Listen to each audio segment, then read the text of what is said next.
Guys, I arrived in Ecuador and now I'm standing in Riobamba. Behind me is Simon Bolivar, the creator of Gran Colombia. And I complete a circle through the valleys of central Ecuador, and I realized that for a small country like this, the number of volcanoes is pretty high.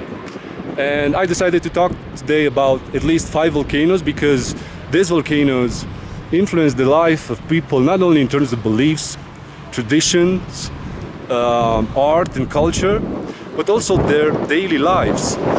The volcanic ash enriched these valleys so much that even today we are at the end of the dry season. You're going to find a lot of green inside these valleys.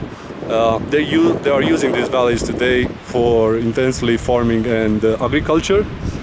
But the first volcano that I want to talk about is the highest peak for Ecuador, has 6,263 meters above sea level, and only by the start of the 19th century they realized that this mountain is not the highest one in the world as they believed until then, but I think that they did wrong half. Why I say that? Because we all know Everest is the highest one, measuring from the sea level, but measuring from the Earth's center, this mountain has more than 2 kilometers more in distance than Everest. And that makes the peak of this mountain the farthest terrestrial point from Earth's center.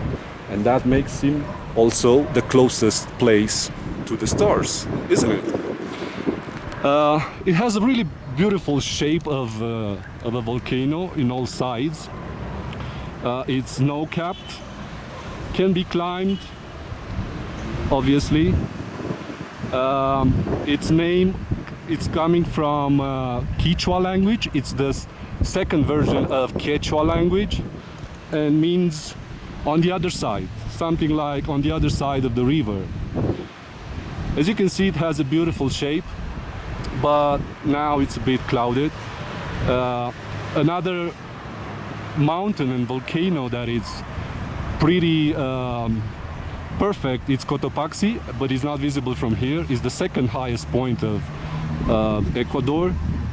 What we see there in the distance is another peak from the same mountain, almost 5,000, a bit over 5,000 meters.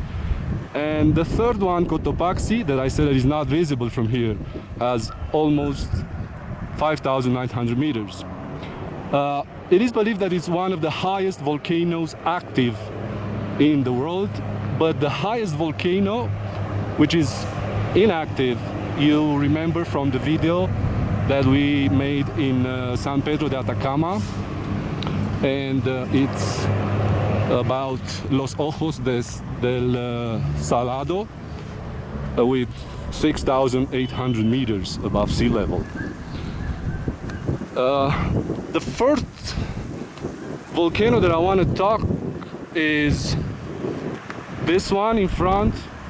It's also covered in clouds. Tungurahua, about a few meters over 5,000 meters. It means in Quechua language, throat of fire. It's an active volcano. From here is not quite a beautiful view over it, unfortunately. The fifth volcano that I want to talk with you is El Altar.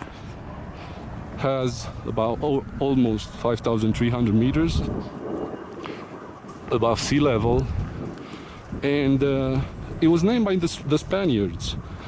Why? Because it has a shape of a gathering of nuns, of friars around the bishop, and that this shape is offered by the remains of an outer crater that collapsed. And but the local name for Quechua is Capac Urcu. Capac means important, great, majestic, and Urcu means mountain. So the name for this volcano in Quechua language can be the Great Mountain. And the last volcano which is not visible from here and is the most active volcano in Ecuador.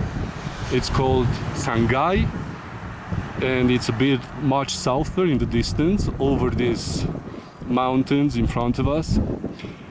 It means the frightener, and this mountain has a really strong strombolian activity. His activity, the last eruption started in 1934 and it's ongoing. We are still looking at the altar. It's a beautiful mountain. Ecuador, the land of volcanoes, part also of the Pacific Line of Fire. I will see you next time.